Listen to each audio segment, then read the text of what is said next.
Good morning. നിങ്ങൾക്കറിയോ, ഈ വീട്ടിൽ ദോശ ഉണ്ടാക്കാൻ തുടങ്ങിയാൽ പിന്നെ ആനയും കുതിരയും എന്തിനും പാമ്പ് വരെ വരും കേട്ടോ ദോശക്കല്ലിൽ. ഇതിവിടെ സ്ഥിരമായിട്ടുള്ള നിയമമാണ്. പിന്നെ കുട്ടികളുടെ ആഗ്രഹമല്ലേ, ചെയ്തു കൊടുക്കുക അല്ലേ, അങ്ങനെയെങ്കിലും അവർ കഴിക്കട്ടെ. പക്ഷെ ഒരു കാര്യമുണ്ട് കേട്ടോ, ഞാൻ ആന ഉണ്ടാക്കിയാൽ ചിലപ്പോൾ അത് കോഴിയാവും, പാമ്പ് ഉണ്ടാക്കിയാൽ ചിലപ്പോൾ ചെടിച്ചട്ടിയാവും കേട്ടോ. എന്തെങ്കിലുമൊക്കെ പറഞ്ഞ് സോപ്പിട്ട് കഴിപ്പിക്കും.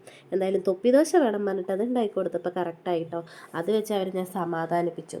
പിന്നെ മാളൂട്ടി പറയണ്ടായിരുന്നു ഹാർഡ് ദോശ വേണം കേട്ടോ. അതിന് മുന്നേ പൊന്നൂസ് വന്ന് പറഞ്ഞു എനിക്കും കൂടെ വേണം അമ്മ തൊപ്പി ദോശ എന്ന്. എന്നാൽ പിന്നെ അവൾക്കും കൂടെ ഇരിക്കട്ടെ ഒരു തൊപ്പി ദോശ ആവേണ്ട, അത് ഉണ്ടാക്കിയിട്ടോ. നോക്കുമ്പോൾ അതും കറക്റ്റായി വന്നു. എന്തോ ഭാഗ്യം, അല്ലെങ്കിൽ രണ്ടുപേരും കൂടെ അടിയായിട്ടുണ്ടാവും കേട്ടോ. എനിക്ക് നല്ലത് കിട്ടി, ചേച്ചിക്ക് നല്ലത് ഉണ്ടാക്കി തന്നില്ലല്ലോ പറഞ്ഞിട്ട് മാളൂട്ടി തുടങ്ങും കളിയാക്കാൻ. അത് കേട്ടാൽ പൊന്നൂസ് കരയാൻ തുടങ്ങും കേട്ടോ. എന്തായാലും ഇപ്രാവശ്യം ആ ഒരു അബദ്ധം പറ്റിയില്ല, രണ്ടാൾക്ക് നന്നായി കിട്ടി കേട്ടോ. അതെന്താ പറയുക, ചില സമയത്ത് ഞാൻ ഉണ്ടാക്കുമ്പോൾ അങ്ങനെ ഒരു മിസ്റ്റേക്ക് വരാറുണ്ട്. ചിലപ്പോൾ നല്ലത് കിട്ടും, രണ്ടാമത്തെ നേരം നല്ലത് കിട്ടില്ല. അപ്പോൾ അതൊക്കെ നമ്മൾ സക്സസ് ആയപ്പോൾ പിന്നെ അടുത്ത് എന്തുണ്ടാക്കി, ഒരു ഹാർഡ് ദോശ ഉണ്ടാക്കുന്നുണ്ട് കേട്ടോ. ഹാർഡ് ദോശ നിങ്ങൾക്ക് വേണ്ടിയിട്ടാണ് കേട്ടോ ഗൈസ്, നിങ്ങൾക്കും എൻ്റെ മാളൂട്ടിക്കും വേണ്ടിയിട്ട്. എന്തായാലും രണ്ടുപേരും അതൊക്കെ കഴിച്ച് ഹാപ്പിയായി ഇരുന്നു കേട്ടോ.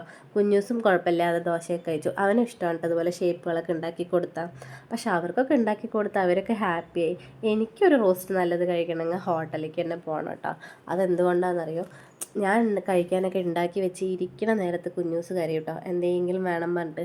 പിന്നെ വേറെ വഴിയില്ലല്ലോ, അവനെ സമാധാനിപ്പിച്ച് എല്ലാം കൊടുത്തു കഴിഞ്ഞ് വരുമ്പോഴേക്കും എൻ്റെ ദോശയൊക്കെ തണുത്ത് പോയിട്ടുണ്ടാവും ഗൈസ്. പിന്നെ ഞാൻ എന്ത് ചെയ്യും, അതുകൊണ്ട് ഹോട്ടലിൽ പോയിട്ട് അഡ്ജസ്റ്റ് ചെയ്യണം. ഇപ്പോൾ റോസ്റ്റൊക്കെ കഴിക്കണം വെച്ചാൽ കുഴപ്പമില്ല, കുഞ്ഞൂസൊക്കെ വലുതായി കഴിഞ്ഞാൽ നമുക്ക് ഉണ്ടാക്കി കഴിക്കാമല്ലോ എത്ര വേണമെങ്കിലും അല്ലേ.